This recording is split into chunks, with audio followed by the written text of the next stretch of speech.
Hello ladies and gentlemen, Panzer here and welcome to Total Recon, the show where I take a look at games in early access, alphas, betas or any other point in between. And today we're taking a look at Toxikk. What is Toxikk? Well, it's on Steam telling everybody that it's an old school first-person shooter and you can go frag like it's 1999. That is at least what it says on its store page. But is it really? Well, I've been playing a little bit of it, and I'm happy to tell you, it kind of is. It's not entirely old school, but it has that feeling to it when you play it. Now, just a quick look through just the options menu. I will point out this is an early access, this is not a recommendation series, so a lot of the stuff may not be complete yet. Right, you have a lot of different options here. You even have an FPS limiter, if you need to use that. You have FOV, which goes all the way up to 120. I like to keep it at 90.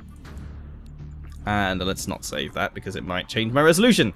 And a couple of game options as well. We can have weapon switching. I think we'll switch that off, actually, and you'll probably see why. We can have customized crosshairs if we so choose.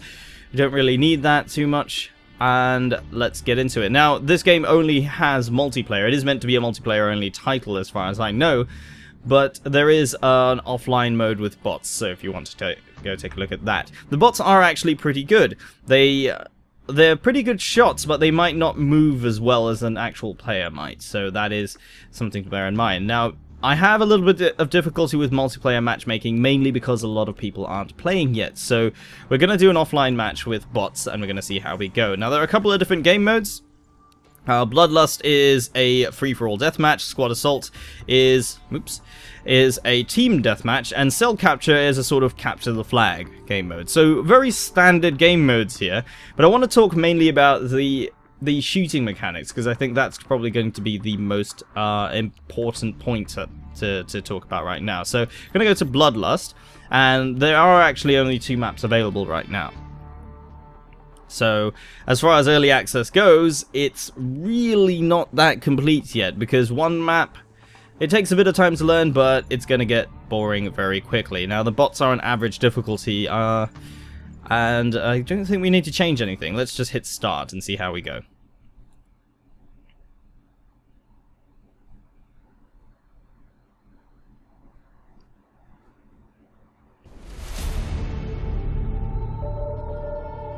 Alright, so here we are on the Foundation map, which is supposed to be set in Hong Kong. Now we have a basic starting pistol, and already...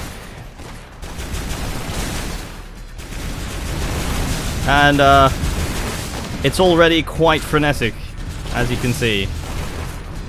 Now I'm using the burst fire on my pistol, which is kind of helping a little bit. Alright, double kill. And you can see immediately the game is very fast. There's no sprinting, there's no aim down sights. This is very much the old way of doing things. Just gonna grab some more ammo there. Alright, we have a dodge button. So if we hit shift, we can actually dodge, which is gonna be kind of useful at this stage. And we were shot in the back.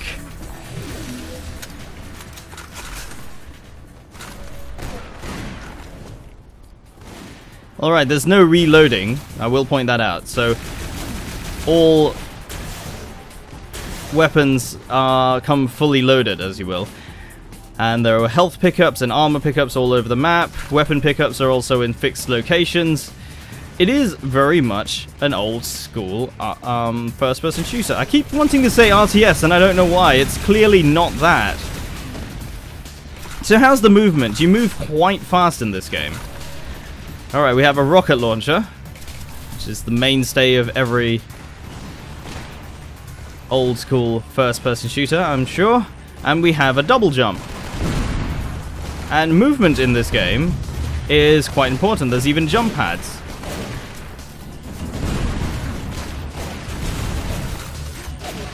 We just picked up a sniper rifle there.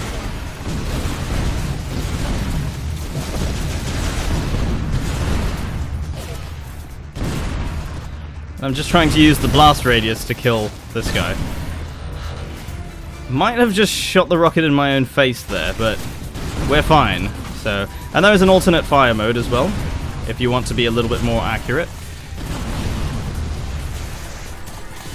Alright, so we got killed there, but no biggie. So you can see each life in the game, you can do quite a lot. Oh, that's an elevator. But you die very quickly. It's all over very, very fast. So, of course, this is a very fast-paced game, and that's not something you see very often. I think a lot of developers are just a little bit afraid, maybe, to make a game like this, because the skill ceiling is very high, but the learning curve is equally high as well, and I'm just going to try and get away now. Nope, I didn't get away. So, getting into this sort of game when it's not something you've ever played before is certainly very difficult.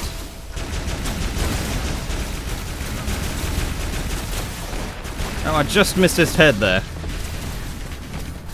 But there's something very satisfying about playing this sort of game and playing it well.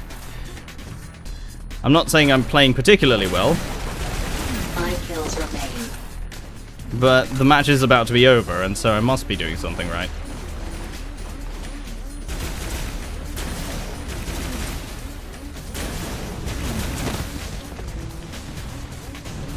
But bearing in mind these are bots, so they're not the same as an actual player who might be significantly more powerful than that. No, I saw you. That's actually a cloaking ability. There are actually a bunch of secondary abilities. You can feign death, you can... I actually meant to switch to my assault rifle there, and I switched the pistol. Never mind, I still got the kill in the end. And you can also cloak. These are abilities that you can actually have access to. But if you saw that cloak, it's pretty effective actually, and if I didn't know what I was looking for, I might have actually missed it. Alright, this is the Violator. This is a sort of assault rifle with an attached grenade launcher, but it shares the ammo with both, so that's quite an interesting thing. Missed that. You won the match. Well, that's definitely one way of winning a match. But as you can see, the movement system makes everything really fast, and the gunplay is very satisfying. There's no, I suppose none of that kind of modern recoil or aim down sights or anything like that. Everything feels very visceral and very mechanical in the way that you control it. Some people definitely won't like that. I can definitely agree that not everybody will like this kind of game. But at the same time, it's the sort of game that can be very satisfying to play if you kind of miss having a very sort of compelling team deathmatch or even just a deathmatch FPS, which you don't see very often. So I'm very much hoping that this game will eventually be completed. From what I can see, the weapons are already there. There's apparently going to be vehicular combat as well at some point. I'm not entirely sure if that's going to be the case, but if it is, then, you know, that would be great. But as it is now, it's very satisfying to play already. It just needs more maps and maybe some more game modes. I've checked out some of the team deathmatch. It's not bad, but I can definitely agree that at some points, you know, you are going to tire of seeing the same sorts of things again. For me, I still have yet to reach that stage where I'm tired of it, but at the same time, I know that that stage will be there. So to know that you can reach it a lot faster when there's not much content is kind of sad, actually.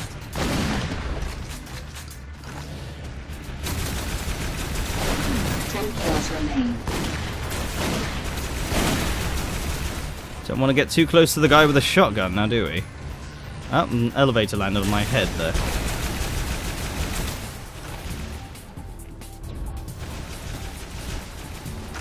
Trying to go up there and it's not letting me.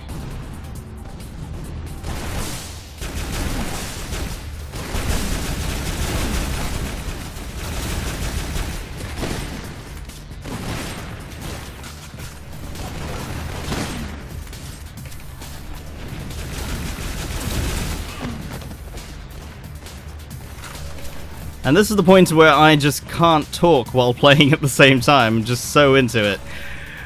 But there isn't much else to say, really. It's very fast-paced, the gunplay is very satisfying, the movement system is particularly refreshing in the sense that we talk about old-school games, and this kind of takes that philosophy, adds all sorts of things like double jumping and dodging, very much like Unreal Tournament and stuff like that.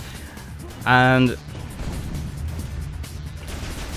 there's just something very satisfying about it. And I must say, the sound design isn't bad either. The music is okay. It might not be to everybody's taste, but the sound design for the weapons, definitely, you can definitely tell one apart from another, I will say that. One kill remains.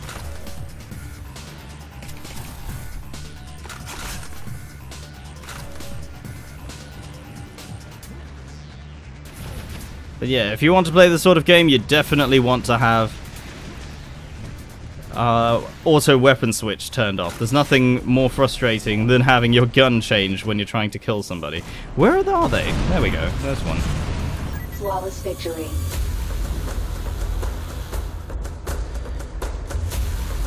Well, that's a good place as any to end it. Thank you very much for watching. So that's Total Recon, really. That.